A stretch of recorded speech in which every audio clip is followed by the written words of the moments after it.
मंदिर में आज जो वार्षिक उत्सव मनाया जा रहा है उसके मुख्य अतिथि के रूप में पधारे हमारे किसान नेता। Incoming call from Dharamveer G. Punya Sulakania identified by Truecaller. लेकिन हमारे संरक्षक के रूप में भी किसान नेता भी आज हमारे कैबिनेट मंत्री हैं। एक बार जोरदार तालियां बजा करके सभी स्वागत करें।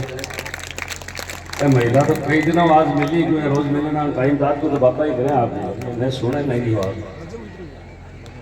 सारी मतलब बातें करें देख लो यार सारी फोटो का माते को सारी सारी बात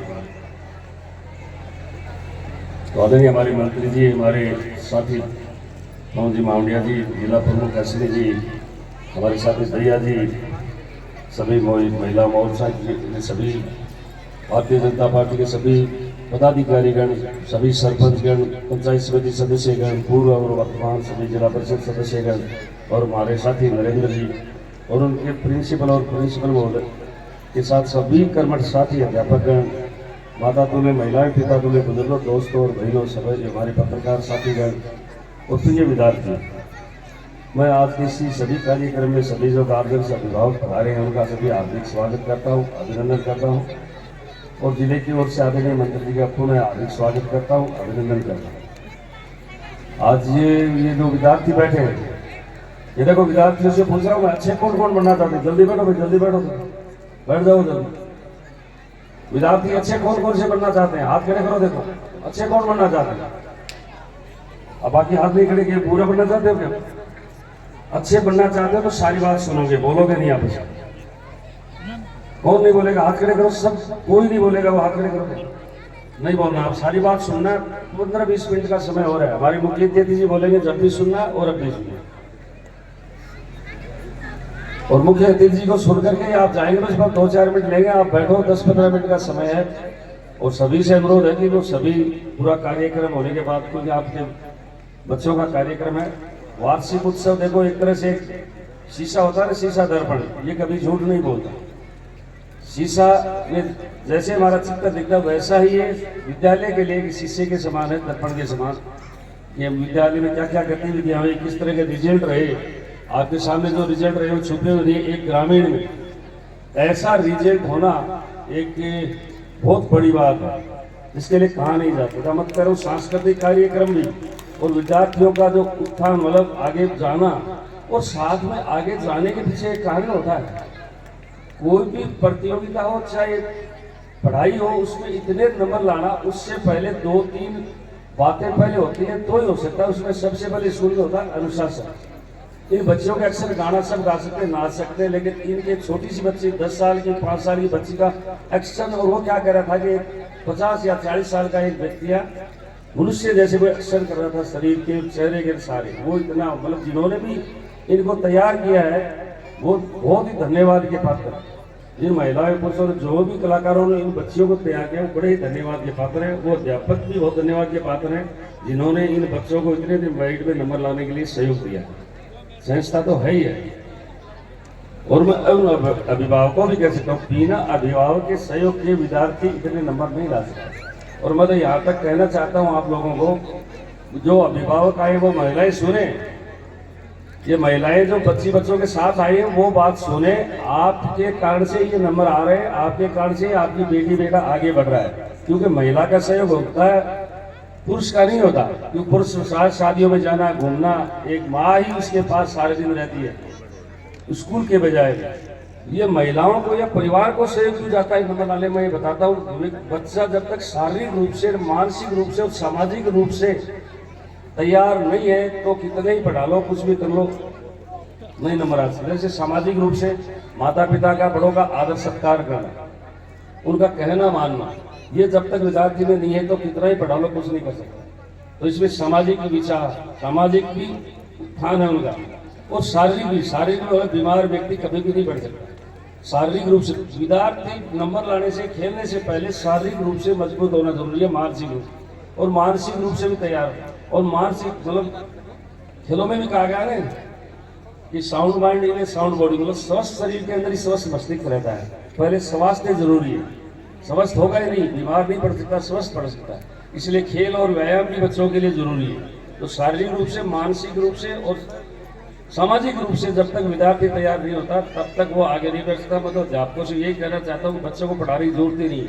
ये 2πr² या πr² इससे कभी भी कोई विकास नहीं हुआ आज तक। जब तक के विद्यार्थी तैयार नहीं होता या साइड में बड़ों का कहना नहीं मानता, माता पिता का कहना नहीं मानता, वो चीजें मानेगा तो अपने आप ही सब कुछ सीख जाएगा। और आप खुद देख लीजिए, माता पिता का मतलब हमेशा ही बेटी बेटा कैसा भी हो, लेकिन उनको आशीष ही देता है, दुर्शिष नहीं देता। लेकिन कई बार बेटी बेटा यदि माता को सताता है तो उसके आंसू बह ही जाते हैं, लेकिन वो माँ की आत्मा है, वो केवल माफ कर सकती है, लेकिन बहने वाले आंसू है वो माफ नहीं कर सकते। वो माँ बाप के आंसू बहे हुए बेटी बेटों को कहाँ विद्यार्थियों कहाँ दुख दे जाए, इस बात का कोई पता ही नहीं चलता। इसलिए पहले गार्जियनों का कहने, अभिभावकों का कहने माने। जब भी घर से चलते हो ना तो पूछ करके चला करो कि मम्मी या मैं घर जा रहा, स्कूल जा रहा हूँ, और स्कूल से आए तो मम्मी स्कूल से आ गया। हमेशा पूछ करके जाओगे, पूछ करके आओगे, वो अपने आप ही आपको किताबें आ जाएंगी। और टीचर भी कैसा होना चाहिए, मैं इसे एक कहानी के रूप में बताऊंगा। एक बेटे का जन्मदिन था और जन्मदिन पर उसके माता पिता ने उसको घड़ी गिफ्ट में दे दी, और बेटा घड़ी को लेकर के स्कूल चला गया और उसने घड़ी बेंच पर खोल दी और पेशाब करने चला गया। वापिस आया तो घड़ी गायब हो गई। घड़ी गायब होगी तो बच्चे ने बताया कि मेरी घड़ी गायब होगी। बोले कितनी देर होगी? बोले अभी छोड़ के गया। तो अध्यापक ने सोचा कि घड़ी तो है तो क्लास में, तो सबको खड़ा कर लिया कि भाई घड़ी किसने ली, लाइन लगवा ली। और जितने बच्चे थे ना, जैसे 20 बच्चे थे तो 20 काली पट्टी मंगवा ली और बच्चों के आंख के बांध ली और घड़ी चेक करना शुरू कर दिया। जेब में घड़ी चेक करना शुरू किया तो एक विद्यार्थी के जेब में निकला, एक घड़ी निकाल ली और बच्चों को कह दिया पट्टी खोल दो। पट्टी खोल दी, बच्चों को बैठा दिया और उसको घड़ी दे दी जिस बच्चे की घड़ी थी। घड़ी लेके बैठकर पढ़ाने लग गया। कुछ नहीं कहा घड़ी के बारे में, कुछ भी नहीं कहा किसकी थी क्या था, कुछ नहीं बोला, पढ़ाने लग गया। इंटरवेल हो गई, लड़कों ने सोचा कि आज किसकी कितनी पिटाई होगी, किसका क्या होगा। लेकिन जिसने घड़ी चोरी थी, जिसकी जेब से घड़ी निकली, वो क्या सोचता आपको पता ही है। उसने सोचा कि अब मारेंगे, एक स्कूल से निकालेंगे, एक मैं मर जाऊं तो ठीक रहूं, माँ बाप क्या कहेंगे, इतने विचार आते रहे। लेकिन छुट्टी हुई, जब तक कोई घड़ी की बात नहीं चली वो घर चला गया। घर जाने के बाद में उसने यही सोचा कि घड़ी की कोई बात नहीं चली, लेकिन फिर भी स्कूल चलते कैसे भी सास करके वो वापस आ गया। घड़ी की कोई बात नहीं चली, फिर वो पढ़ने लग गया। लेकिन उसने मन में ठान लिया कि मैं आज चोर हुआ, मुझे स्कूल से निकाल देते, टी से निकाल देते, मैं पढ़ता नहीं। घर वाले कुछ कहते, कोई कुछ कहते, मैं मरता जीता, पता नहीं क्या क्या करता, लेकिन पता ही नहीं चला। वो वापस पढ़ने ले गया, लेकिन मन में अच्छा बनने की सोच ली उसने कि मैं चोर बना, लेकिन अब मैं चोर नहीं, मैं अच्छा व्यक्ति बनूंगा, बहुत बड़ा बनूंगा।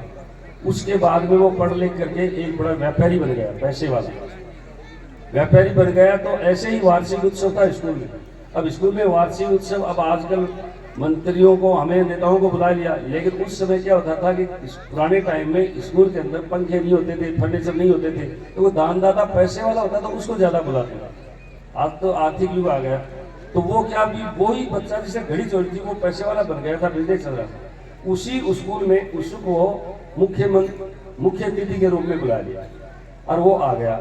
मुख्य अतिथि के रूप में आया, जो ही वो अध्यापक दिखा जिसने जेब से घड़ी निकाली थी, उसके पैरों में गिर गया कि गुरुजी मुझे माफ कर दो, गुरुजी मेरे पर। वो सोचा गुरुजी ने क्या कर दिया, कोई माफ वाली बात नहीं है। बोले गुरुजी मुझे माफ कर दो। बोले बात बता। बोले आज मैं आपके कारण से इस पद पर गया। बोले कैसे? बोले मैंने घड़ी चोरी थी, आपने मुझे मतलब कोई दंड के रूप में नहीं दिया, तो मैंने सोचा कि मैं आगे चोरी नहीं करूँ। तो बोले वो घड़ी तूने चोरी थी क्या? बोले थी। बोले मेरे को भी पता नहीं आपने चोरी थी। बोले कैसे? बोले आपके मैंने पट्टी बांधी, तो मैंने भी मेरी आंखों के पट्टी बांध ली थी, मुझे भी नहीं पता कि तू चोर है। तो ऐसे गुरु होते थे। बच्चे को बढ़ाने के कई तरीके होते हैं। आगे हम जितना कमजोर है उसको उतना ही ज्ञान दें, जितना ज्ञान हम बच्चे को पीटे हमारे। अब एक कमजोर लड़का है, गणित वाला है, वो तो थप्पड़ मार दिया। हिंदी वाला है, उसने 2 थप्पड़ मारा, क्योंकि कमजोर तो सब में ही कमजोर है। उसको सबको मारेंगे, शाम तक बेचारा सुनना हो जाता है, दूसरे दिन पेट में दर्द होने लग जाता है और वो झूठी गोलियां लेता है, इंजेक्शन खाता रहता है। और वो जैसा है वैसा पढ़ लेगा कभी। और सभी पढ़े हुए कलेक्टर बन गए क्या? बहुत बड़े पदों पर बैठे हैं। मोदी जी क्या जब खूब पढ़े हुए लिखे हैं, सब इंग्लिश सब आती है, लेकिन बड़े नेता नहीं बन सकते, बड़े व्यापारी नहीं बन सकते, बड़े बिजनेस नहीं बन सकते। रोजगार देने वाले बनो, देने वाले क्यों बनते? मोदी जी का सपना पूरा करो। और मैं तो यहाँ तक कहता हूँ, नरेंद्र जी डरने की जरूरत नहीं है। 40 साल से ऊपर का नरेंद्र ढूंढ लो, मोदी जी जैसे सिद्धांतों का ही मिलेगा, आप ही नहीं।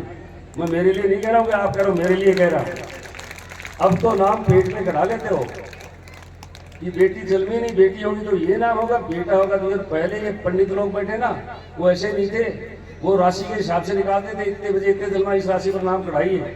नए पर नरेंद्र भी होता है और नरोत्तम भी हो सकता है, कुछ भी हो सकता है। लेकिन जो विवेकानंद जी के नाम से 40 साल से ऊपर के, या जब ये नाम निकालने पंडित लोग निकालते थे, जब से कि नरेंद्र को ढूंढ लो, वैसा ईमानदार जैसे मोदी बैठे ऐसे ही लगभग सिद्धांतों में मिलेगा।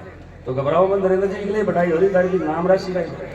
इसलिए मैं आपके पिताजी को नमन करता हूँ, बहुत बहुत धन्यवाद उनके जन्मदिन पर आप। और ये बात भी वास्तविक सत्य है, ये जो इन्होंने जो कहा, ये झूठ नहीं बोला जाता स्टेज के ऊपर। तो इस तरह का काम आप कर रहे हो, बहुत अच्छी बात है। और एक और बात कहना चाहता हूँ, एक जाटों का इतिहास लालवीर जाफर जी मारवाड़ में करे ना करके, इनके पिताजी, मैं जब छोटा सा था, अब स्कूल तो खोल ली थी, मेरे खिचड़ बाजी सर का एक बैंक में नौकरी करता है। बाजी सर मतलब मंडावई धान से बचेतर का, वो बैंक में जयपुर नौकरी करता है, रहने वाला मंडावई धान से बचेतर का। इनके पिताजी को जानता नहीं था, वो मंत्री जी थे। तो उनके पास गया, शाम में ये उन्होंने बैंक में नौकरी कर रहा हूँ, मेरी पत्नी सर्विस करती है, उसका ट्रांसफर यहाँ करा दो। अनजाने में उन्होंने हाथों हाथ लिख कर लेकर उसका ट्रांसफर वहाँ हुआ। और हमारे अभी इनके पिताजी का जो झुंझुनों के अंदर सामुदायिक विकास भवन बना हुआ है, जिसमें जो हॉल मेरा बना हुआ सबसे बड़ा, वो जमीन इनके पिताजी ने दिलवाई।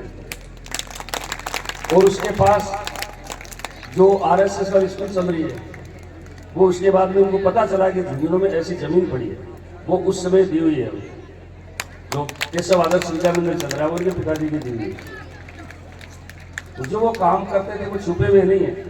और आज बता दो, वो जाटों का इतिहास पढ़ लीजिए, योगदान, मतलब मैं बुराई नहीं करता कि मैं जाट हूँ इसलिए जाट के, जाटों का देश में बढ़ाने के अंदर जितना सहयोग रहा है, वो शायद ही किसी जाति विशेष का रहा होगा। पढ़ लो, आप किताबें पढ़ो, जब पता चलेगा। एक और बताते तो, जिसको पढ़ भी नहीं सकते, सुन भी नहीं सकते, आप देख भी नहीं रहे हो। आज मोदी जी का सपना जितना जाट पूरा कर रहे हैं, उतना कोई भी नहीं कर रहा है।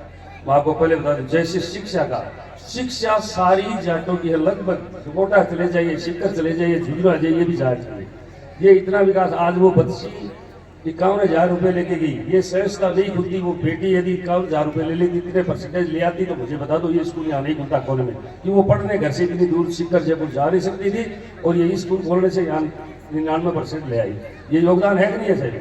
आज एक गरीब की बेटी और की बेटी, इसके पास का एरिया, ये बच्चे यहीं पढ़ सकते हैं, वो सीकर नहीं जा सकते, जयपुर नहीं जा सकते, झुंझुनू में नहीं जा सकते, तो वो इस एरिया में पढ़ते हैं। इसका कहने का मतलब क्या है कि हर जगह हर अच्छा विद्यार्थी बेटी बेटा है, जिसको लाने की जरूरत है। कहते हैं ना, गाँव में भी जो ग्रामोद्धार नाम रखा है, ये इसीलिए नहीं रखा, इसमें यहाँ भी कहीं भी चले जाइए किसी भी कोने में, वहाँ भी बेटी बेटे अच्छे मिलते हैं, लेकिन उनको आगे लाने के लिए भी तो वहाँ व्यवस्था भी तो चाहिए। जितनी शिक्षा दे रहे हैं, मैं सीकर में बैठा था 15 बजे, जब हमने खोला ड्रीमर्स कॉलेज, इन्होंने बताया ना, मैं स्वास्थ्य बात बता रहा हूँ, ड्रीमर्स कॉलेज के लिए खोला, तो वही सपना पूरा करना चाहते हैं कि सीकर में भीड़ भाड़ में किस तरह से बेटी बेटे रहते हैं, क्या कर रहे हैं, वो हम नहीं करने देंगे, नहीं करेंगे, और रिजल्ट भी उससे अच्छा दिखा करके देखेंगे। तो हम जिस रामगासी से लग जाते हैं ना, उस काम को अच्छा सफल करके छोड़ते हैं। मैं सीकर में बैठा था, 2-3 स्कूल फेल हो गई, वहाँ बैठा था। वो ड्रीमर्स की जो देहरादून की ब्रांच है, उसके साथ हमने खोला है, वो सीकर में भी खुली है और यहाँ भी खुली है। मैं वहाँ बैठा था, वो यार ये बाहर से आकर के कितनी सहजता चलती, सबसे पहली स्कूल तो आपकी है, इतनी बड़ी बिल्डिंग है। उन्होंने एक शब्द बोला मुझे, वो आपकी स्कूल है, ठप मतलब कैसे डाउन हो गई, तो उन्होंने कहा हम जाट नहीं है, और सहजता ही जाटों की जबरी है। वो खुद ही कहते हैं कि हम जाट नहीं है, वो जाटों की संस्थाएं ही पनप रही, देख लो, चाहे झुंझुनू में कितनी संस्थाएं हैं, सीकर में देख लो, जयपुर में देख लो, जो भी विकास कर रहा है, तो क्या पैसे कैसे लेते हैं व्यवस्था नहीं पता, जो आगे बढ़ रहे हैं, आज देश आगे बढ़ रहा है, वो शिक्षा से जो आगे बढ़ रहा है, वो स्कूल चलाने वाला 90% जाट है, नहीं है तो आप देख लीजिए। अब मैं कैसे रोक सकता हूँ, तो इतिहास बैठा गवाही दे रहा है, ये योगदान है कि नहीं। तो ये मैं कहना चाहता हूँ, बेटी बेटी से बड़ा कोई धन नहीं है, गार्जियन आया सबसे बड़ा धन ये है, इन पर ध्यान दीजिए, कहाँ जा रहे कहाँ नहीं जा रहे, ये चक्कर है ना, जीने का समझ में नहीं आया, इससे बड़ा कोई धन नहीं है, इसी के लिए कमाते हैं। ये भी बूढ़े हो जाएंगे तो ये कह रहे थे, पापा मैं बड़ी हो गई, तो बचपन जब याद आता, आप जब भी दिक्कत में हो ना, मुसीबत में हो कभी, तो बचपन को याद कर लिया, वो चेहरे पर अपने आप खुशी आ जाएगी। बचपन के दिन याद आते थे, ऐसे बिना रहा ही नहीं जाता, बिल्कुल सब कुछ अच्छा बीतता है, बचपन में ही बीतता है, बचपन चला जाता है, उसके बाद कुछ भी नहीं है। आप सभी आए, स्वागत किया, उसके लिए बहुत बहुत धन्यवाद। आदरणीय मंत्री जी का मैं पूरा बहुत बहुत धन्यवाद देना चाहता हूँ कि इस हमारे वार्षिक उत्सव की शोभा बढ़ाई। सभी अभिभावकों को भी धन्यवाद, और उनको जो बच्चे स्टेज पर आए हैं उनके लायक जिन्होंने बनाया है वो बहुत ही धन्यवाद के पात्र हैं। उनकी बेटी बेटे भी ऐसे ही आगे जाएंगे। जो दूसरे को आगे बढ़ाता है उसकी बेटी बेटे को उनको चिंता करने की जरूरत ही नहीं है, वो निश्चित रूप से आगे जाते हैं। सभी का हार्दिक स्वागत, अभिनंदन, जय हिंद, जय भारत। नरेंद्र जी का हम दिल की गहराई